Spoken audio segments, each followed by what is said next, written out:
if the secret your family carried wasn't something that happened once, but something that happened every day behind closed doors? Welcome to the Heritage of Hush podcast. I'm your host, Wanda Williams-Bailey. Today, we'll talk about the secrets carried by victims of domestic violence. Intergenerational family secrets often remain concealed, dismissed, or normalized for generations. In this discussion, we'll explore domestic abuse and the cycle of violence, examining how abusive patterns become entrenched as family secrets perpetuated by silence, fear, misplaced loyalty, shame, and unspoken rules. Joining us is Dr. Victoria Shedrick, a licensed mental health professional and clinical consultant specializing in trauma and family patterns. Welcome, Dr. V. Thank you for having me, Wanda. I appreciate it. Before we begin, I want to warn you, today's conversation may be emotionally difficult for some listeners. This episode discusses domestic assault, violence, and trauma. Listener discretion is advised. If this topic is difficult for you, please prioritize your well-being, step back, and perhaps you can listen later when you're ready. Let's get started. Dr. V, One of the most common misconceptions about domestic violence is that it only occurs in specific neighborhoods, among certain income levels, or within particular cultures. In reality, I believe no group is immune and no family is exempt from its potential impact. Is that correct? That's absolutely correct, Wanda. Domestic violence is about power and control, not race, not income or education. We see it in affluent families, working class families, rural communities, urban communities, across every cultural and ethnic background. And I think understanding this helps reduce stigma and encourages more survivors to seek support and healing. Thank you for that, because I really wanted to cover that piece, as I've heard from different people and having different opinions about that. Now, please define domestic abuse. Well, I'll say this. Abuse is not limited to physical violence. I think when people think of domestic violence, that's what comes to mind. It's the physical piece. But it can also take many other forms. There's emotional abuse. This involves actions that undermine a person's self-worth or emotional well-being. That might include insults, humiliation, manipulation tactics, constant criticism. Yeah. Psychological abuse. This includes tactics that affect a person's mental health. You may have heard the term gaslighting.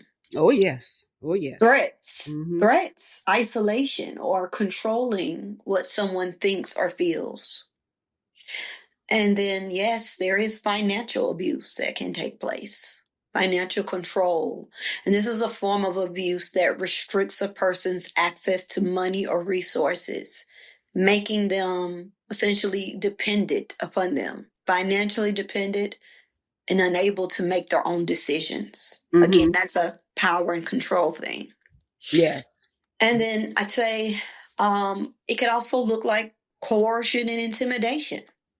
The use of threats, fear, force to control someone, which may include threats of harm, destroying property, any behavior that's intended to frighten or dominate the other person. So each of these forms of abuse can be just as damaging as physical violence. And I think recognizing them is crucial for seeking help and support. That's powerful. I appreciate you identify each one of those areas. Thank you for unpacking forms of abuse other than the act of physical violence. When considering domestic violence within families, many individuals recall The Color Purple. Remember? I do. It's a classic. Yes, a powerful film that depicts abuse occurring privately and often in silence. Could you elaborate on your perspective about that film? Oh, sure. I'll be happy to. You know, The Color Purple is definitely an iconic film, particularly obviously in the Black community. I think one of the reason it resonates so deeply is because for many people, parts of that story, it feels familiar and relatable. The film serves as, I feel, a powerful example of how abuse can become normalized, not Mm, just within a household, but sometimes within entire families and communities. yes. So, Mhm. yeah, when you look at a character like Celie, you look at Celie's story, we see the impact of fear, shame, silence, and powerlessness. We see what can happen when someone feels trapped and believes there's no way out. Yeah. But we also see how those patterns can affect relationships across generations. Like, for example, the character Mr. Mr. was abusive towards Celie. And later we see similar dynamics played out between his son Harpo and Sophia, right? Right, right. I remember. Yeah. Yeah. Mhm. So that's one of the reasons the film is such a compelling illustration of generational patterns. Abuse doesn't occur in isolation. It affects the entire family system and can influence future relationships, even if those patterns are never acknowledged or challenged. Hmm. Thank you, Dr. V, for sharing your viewpoint on this impactful film. Now, examine the unspoken family rules and behavior that are frequently present in abusive households. Well, here's a good one people have heard. What happens in this house stays in this house. Yes. That right there. Yeah. It Yeah. suggests that dynamic, that's an unspoken rule, and it suggests that family problems should remain silent, and it discourages children from seeking help. Another one, don't tell anyone our business, right? That reinforces secrecy again. It isolates the family and makes it harder for others, outsiders, to intervene. And here's another sort of unspoken, I won't say rule, but just a statement that you might commonly hear when abuse is taking place. The explanation that your father didn't mean it. Oh, yes. I heard that before. Yeah. So that what that is doing is minimizing harmful behavior, right? Mm-hmm. And it's also teaching children to ignore or excuse abuse rather than address it. Mm-hmm. Wow.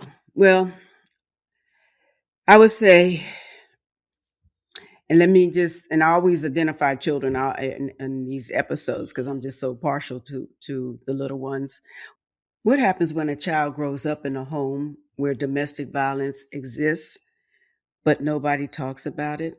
Mm. Well, first off, children are observers. So they notice. Trust me, they do. And they notice far more than adults really realize or give them credit for. They hear the arguments, they notice the tension, they hear the doors slam, they watch their parents' moods change. They start learning when to stay silent and quiet, learning when, okay, this is my cue, I need to go to my room.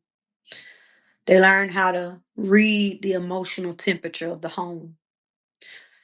Even when no one's explaining what's happening, children just know something isn't right. And so the challenge is that children often don't have the language to really make sense of what they're seeing. Mm-hmm. And so they essentially start to create their own explanations. Mm-hmm. Yeah, well, children often blame themselves, don't they? They do. And that's one, very often. Children naturally see themselves as the center of their world, you know. And so when adults don't explain what's happening, children may assume that they caused it. Mm-hmm. So familiar because families never talk openly about the physical abuse. I would assume it affects lingers, correct? Absolutely. Witnessing or experiencing violence in the home can have long lasting effects. It is a trauma. And clinically speaking, trauma can contribute to mental health concerns such as anxiety, depression, and yes, PTSD, post traumatic stress disorder. Mm-hmm. Yeah. Okay. And I Okay. think it's, and I want to emphasize something. I think it's really important for your listeners to take note of this. Um, and the emphasis on PTSD, because so often we associate it with military combat, with law Mm-hmm. enforcement, or some major accident. But trauma can also come from what happens inside your own home. Mm-hmm. Your home can be the battlefield. You know what I mean? Hmm. Right. So living in an environment where there is fear, unpredictability, violence, or ongoing emotional distress can have a significant impact on a person's nervous system and their emotional well-being. And, to the point about effects, those effects don't disappear once the violence stops. They can show up later in a person's emotions, relationships, coping skills, and even in their sense of safety in the world. Wow. That's the impact of trauma. Absolutely. Well, when you describe trauma and you said the battlefield is a home, Yeah, I the home never can be the really, battlefield. I never really looked at it that way. So Mm. that was interesting, how you described that. So these behaviors become part of the inheritance, is what you're telling me? Yes. Let's say a woman may stay in an abusive relationship, right? And she's staying in that abusive relationship because she's witnessed her mother and her Oh, yeah. grandmother doing the same. Do you see that? How Yes, that yes, is I do. Yes, inheritance? I do. Yeah, that's the inheritance, right? Mm-hmm. And so then you have a son that may grow up believing anger equals power Yep. because that's what he observed, right? Yep. And nobody has explained the pattern, but everyone lived inside it. So we inherit these things from those who've come before us. Mm-hmm. So one of the most disturbing aspects of generational violence is normalization. How Yes. does that happen? But I'm gonna Yeah. know you're Yeah. gonna tell me. Yes, ma'am. I will. And it happens a lot. It happens because what is familiar begins to feel normal. Mm. So, to an outsider, it may be obvious that something unhealthy or abusive is taking place. But for a child growing up in that environment, this may simply just be another day in the life, right? Another day in the life of their family. If arguments, intimidation, threats, violence, or emotional abuse are part of the child's daily experience, they often don't have anything else to compare it to. So there's no question in it, right? Mm-hmm. And so over time, those experiences can become normalized, not because they're healthy, but just Mm-hmm. because they're familiar. And children often assume that what happens in their home is what happens in everyone's home. Mm-hmm. That- Mm-hmm. yeah, yeah. And so that's why it can take years, oftentimes until adulthood, oftentimes until the person gets into therapy, really, before a person really realizes that what they experienced was not normal at all and that it was dysfunctional. Mm-hmm. Mm-hmm. And children often normalize what they cannot escape or explain. And that's the sad part about this. Mm-hmm. Mm-hmm. Well, what are some of the messages passed down through generations? Some of the messages that get passed down aren't always spoken directly. We talked about those unspoken rules, but they're kind of communicated through beliefs, behaviors, expectations. Things like keep the family together at all costs. And again, what happens in this house stays in this house. And, well, that's just how he is, dismissing the behavior. Mm-hmm. And then also a mindset around children need both parents no matter what, right? That's a Mm-hmm. justification, right? Mm-hmm. Mm-hmm. And then another excuse, men will be men, right? Yes. And also, this one is really sad to me. This mindset that is passed down, this belief that women are supposed to endure hardship. Mm-hmm. Yeah. Men play, women stay. Mm-hmm. These are narratives, these are beliefs and messages that have absolutely been passed down through the generations. And so over time, these messages can shape how people view relationships, conflict, loyalty, and even how they view the abuse that's taking place. The Mm-hmm. problem is that when those beliefs go unchallenged, Mm-hmm. it just makes it harder for people to recognize the unhealthy dynamic and unsafe situation that they're really in. Mm-hmm. Mm-hmm. Again, this brings up an important question I keep thinking about. Mm-hmm. Domestic violence happens at home. Most people focus on the adults, but what about the children? Can you talk more about how it affects them emotionally and how they behave outside the home? That's a great question, Juan. I'm glad you are pointing that out because I think it's good for parents to know, how this looks and shows up. Listen, Wanda, children are deeply affected, even if they are not directly harmed. I think it's important to really understand that because I think the adults feel like, well, the harm is happening to me, not the child. But the child Mhm. is absolutely being subjected. Anytime there's a child that's being subjected to violence, there is harm. And even from a social services standpoint, they consider that abuse and neglect. And Yes, you can they do. actually lose custody of your children Yes, they will. because they're Mhm. in a situation where they're being witnessing violence and domestic violence taking place in their home. But I do want to say that for the child, many of them live with ongoing fear and uncertainty because their home is unpredictable. Home is supposed to be your sanctuary. Mhm. Yet, this is a place that is now associated with fear and uncertainty. So, it makes sense that the child may feel anxious, Hmm. nervous about going home, even when it's time, when that bell rings for them to be dismissed and get on that school bus, not knowing Mhm. what they're going to walk into when they get home. Mhm. Feelings of sadness, guilt, even feeling as if they've done something wrong Mhm. or they're going to do something wrong. They're going to say the wrong thing, right? And of course, confusion because they Mhm. don't understand why the violence is happening. Mhm. Mhm. And the violence that they're being exposed to, it can be from mom or dad, you Mm. know? Oh, wow. Yeah. Yes, yes, And that's that's true. something we haven't really discussed, but it's not always dad abusing mom. It could be mom abusing dad. And either way, that is a very confusing situation.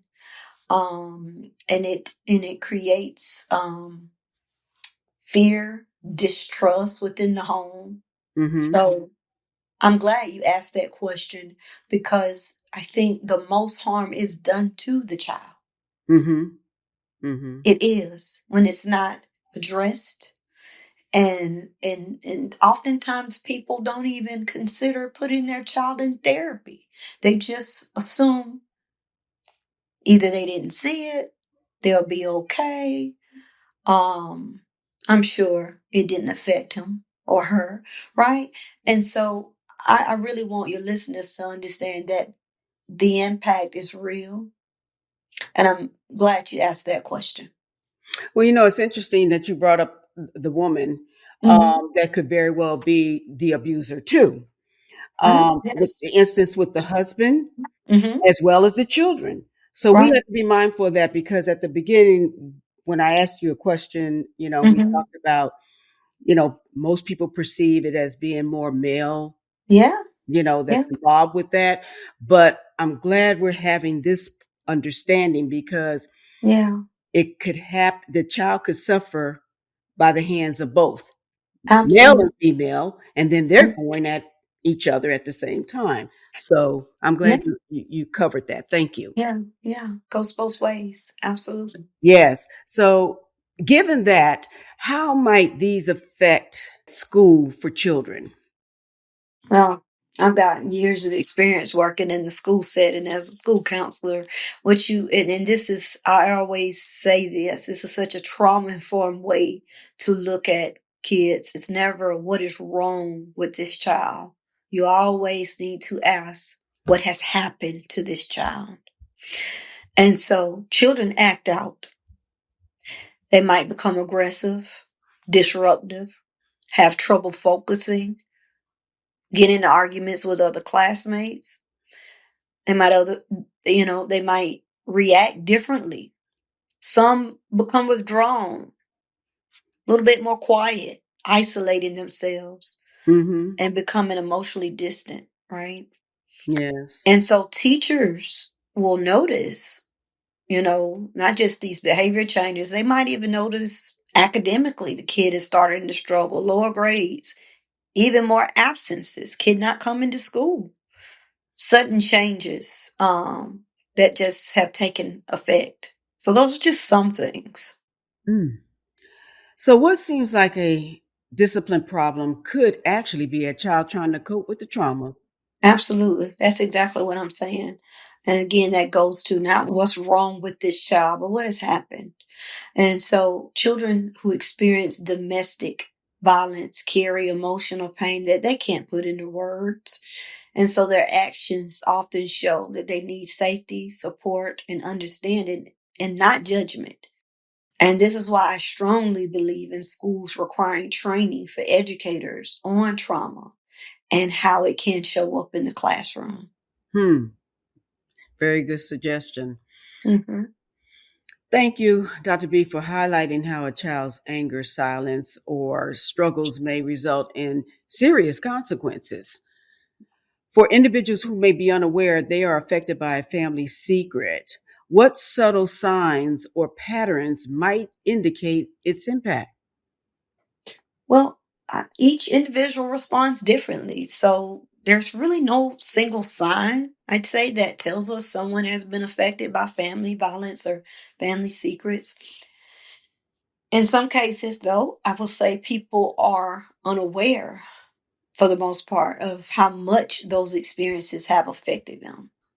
And honestly, sometimes there can be a certain comfort and avoidance or denial of what is happening, pretending Mm-hmm. everything is okay, minimizing what happened, convincing themselves that it really wasn't that bad.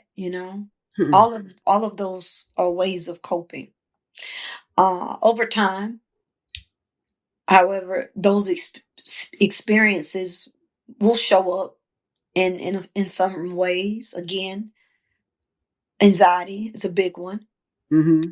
Hypervigilance, being, on edge, jumpy, even a little paranoid about certain things, fearful of certain environments of the outside world, being overprotective. It may show up in their relationships with others, not trusting, fear of being vulnerable, because vulnerability is an openness. And if you're already carrying and holding one secret, you're almost conditioning yourself to just silence and cut yourself off emotionally, right? Mm-hmm. Um, and so there becomes challenges with emotional intimacy. Mm-hmm. Mm-hmm. And, for some people, it can also appear as shame, embarrassment. You Mm-hmm. know, this is happening in their home and they feel they're responsible for it. So there may be guilt tied to it. They feel they've done something to bring this on themselves. Low self-worth, tendency, like I said, to carry the blame, the responsibility. But the important thing I want your listeners to understand is that trauma doesn't always announce itself. Sometimes it shows up quietly, in very small ways, through patterns, behaviors, and beliefs that people have carried for years without really realizing where they came from. Mm-hmm. Well, I can tell you, thank you again, Dr. V, because to reiterate some of these points on patterns and behaviors, you can't say it enough. So thank you for that. Mm-hmm. Can healing begin even if older generations never talk about what happened? Yeah, absolutely. Healing can begin even if older generations never discuss the past. And it does not require every secret to even be fully revealed. Healing starts when someone acknowledges that these patterns exist. Healing starts when an individual can recognize that what happened was neither normal nor acceptable, and they're willing to take steps to break the silence. So, understanding how past experiences shaped previous generations can provide valuable insight. And I think it provides good insight to know that your mother's generation was different and there may have been societal norms. Your grandmother's generation was different and there were a different set of societal norms. Mm-hmm. But that doesn't mean you have to carry those same patterns, you see. Right, right, Right, right. right. And you can have a different experience. But it is insightful to look back at it and be able to say, I see why my mom stayed. That was pressure on her because that's what women did back then, right? Yes, they did. Yeah, Mm-hmm. And so that's just some of the the layers that comes with peeling back these conversations. Is we got to explore where previous generations where they left things Mm-hmm. and where we can pick it up and do it different, right? Yes, yes, for sure. Some listeners might recognize these patterns and think, this sounds like my family. Mm. Dr. V, what advice would you give to them? First, I want people to understand that awareness is powerful. So if you're listening and thinking, this sounds like my family or something I experienced, I want you to pay attention to that reaction. Sometimes awareness, that is the first step to healing. It's that awareness that leads you to explore your thoughts and feelings deeply. It may even prompt you to ask questions, seek understanding, Mm-hmm. or try to make sense of experiences that never fully made sense before. And maybe have some conversations, talking to mom or dad about what was that? You know, having tough conversations. Mm-hmm. As we've discussed, these patterns can show up in many different ways in our relationships, emotions, and coping skills, and also how we view ourselves. So, if you begin recognizing some of those patterns that we discussed in your own life, I Mm-hmm. want you to know that those feelings are valid and they're also understandable. And I think it's perhaps most important for you to know that it's okay to ask for help. Yes. You don't have to figure this out on your own. Yeah, we've come a long way within society where mental health is becoming much more normalized, people seeking help, people going to therapy. So, yes, get the help. Ask for what you need. Don't do it alone. And that's why I value your profession. which you add so Thank you so much much. to the dialogue. Thank you. Thank you so much. I appreciate that. Listeners, I know today's conversation may have been difficult to hear, but difficult conversations often reveal truths that have been hidden for far too long.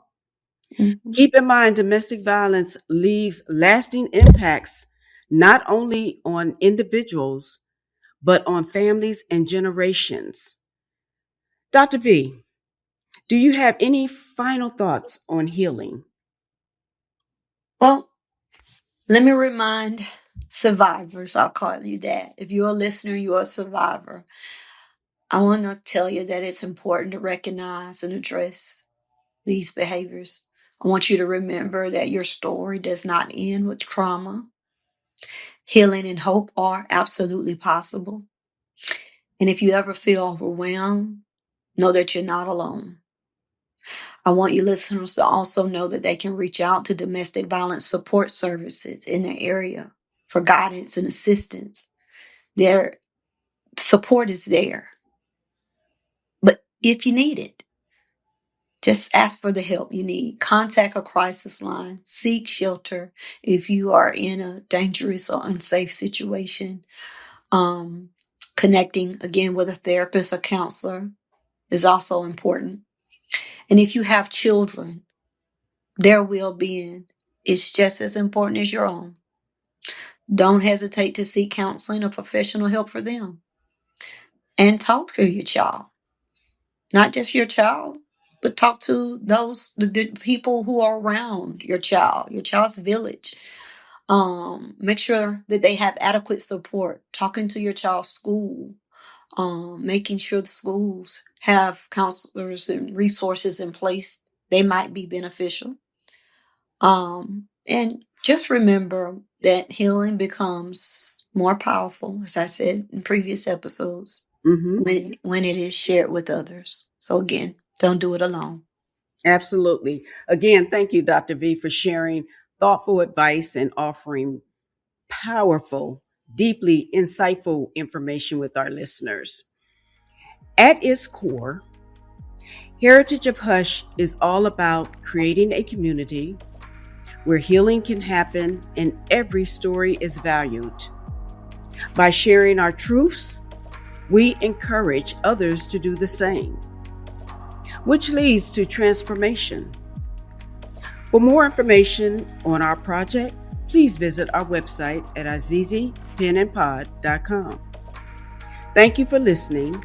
Please share this podcast with someone who needs to hear it. New episodes are released every Thursday at 7 a.m. Follow and subscribe on YouTube, Spotify, and Facebook. Until next time, remember that Heritage of Hush is where silence breaks, secret speaks, and healing begins. Until then, stay safe.